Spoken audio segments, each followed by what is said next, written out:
साथियों, शीर्ष स्थिति कानों के ऊपर रखी गई है और माथे से गर्दन तक नापी जाती है।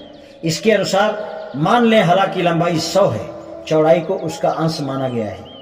यदि सिर अनुपातिक रूप से चौड़ा है और ऊपर से पूरी तरह गोल है, इससे शीर्ष स्तर बढ़ जाता है। जब यह 80 से ऊपर होता है तो उस खोपड़ी को लघु शीर्ष कहा जाता है। जब यह 75 से कम होता है तो उसे दीर्घ शीर्ष कहते हैं। 75 से 80 के बीच के आकार वाले को बीच शीर्ष कहते हैं। यह परिभाषिक शब्दावली है। साहित्य में प्रजाति के सवाल में यही प्रचलित हो गए हैं। इससे अनभिज्ञ रहने पर स्थिति स्पष्ट नहीं होगी। यदि हम इनका प्रचलित नाम न देंगे तो यह त्रुटि होगी। बीच शीर्ष का समानांतर शब्द दरम्याना है। कपाल की चौड़ाई माथे की 3/4 से 4/5 होनी चाहिए। दीर्घ शीर्ष का अर्थ है लंबी खोपड़ी। कपाल की चौड़ाई लंबाई का 4/5 होना चाहिए। चेहरे की स्थिति सिर के अनुपात में मुखाकृति से संबंधित होती है। आमतौर पर यह पाया जाता है कि अपेक्षाकृत बड़ी खोपड़ी वाले की मुखाकृति गोल होती है, जिसमें गाल की हड्डी थोड़ी से माथे की ऊंचाई के अनुरूप होती है।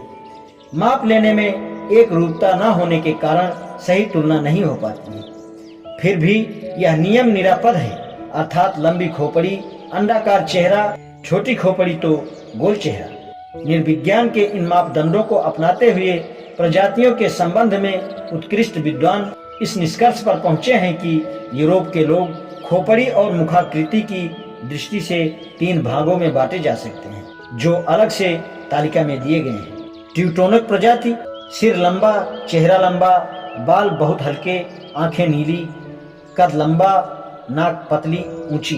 दूसरा है अल्पाइन सेल्टिक, सिर लंबा, चेहरा चौड़ा, बाल हल्के भूरे, आंखें भूरी, कद माध्यम और नाक विविध बल की भारी। तीसरा है मेडिटेरियन, सिर लंबा, चेहरा लंबा, बाल लाहौरी या काले, आंखें काली, कद मध्यम, नाक चौड़ी।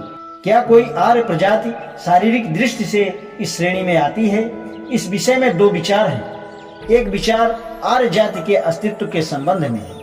इसके अनुसार आर्य जाति की खोपड़ी अपेक्षाकृत लंबी है, उसकी सीधी नाक है, चेहरा लंबोत्तरा है, चेहरे की हड्डियां उठी हैं, लंबाई पर्याप्त है, सामान्यतः सुगठित बलिष्ठ शरीर है। दूसरा विचार प्रोफेसर मैक्स मूलर का है। उनके अनुसार यह शब्द 3 अर्थों में प्रमुख हुआ है। इसलिए उन्होंने अपने व्याख्यान साइंस ऑफ लैंग्वेज में कहा है, अर या अरा प्राचीन शब्द है जिसका अर्थ ज्योति हुई भूमि है। ये शब्द संस्कृत भाषा से लुप्त हो गए हैं, किंतु ग्रीक भाषा में एरा के रूप में आज भी सुरक्षित है। अतः आर्य का वास्तविक अर्थ गृहस्थ कृषक हो सकता है। वैश्य शब्द की उत्पत्ति गृहस्थ के पर्याय विश्य है। मनुपुत्री इड़ा का अर्थ भी ज्योति हुई या खोदी हुई भूमि है और संभवतः यह अरा का परिवर्तित स्वरूप है। दूसरे शब्दों में यह आभास होता है कि वह जमीन जोतते हैं। इस संबंध में मैक्स मूलर का विचार है, आर्य का अर्थ है भूमि को जोतने वाला। ऐसा मालूम होता है कि आर्यों ने अपने लिए इस नाम का चयन किया होगा। अश्व की भांति त्वरित गति से खाना बदोश जाति तुरानी इसका प्रत्यक्ष उदाहरण है। तीसरे आर्य अर्थ का उपयोग सामान्यतः वैश्य कृषक जाति के लिए किया गया है।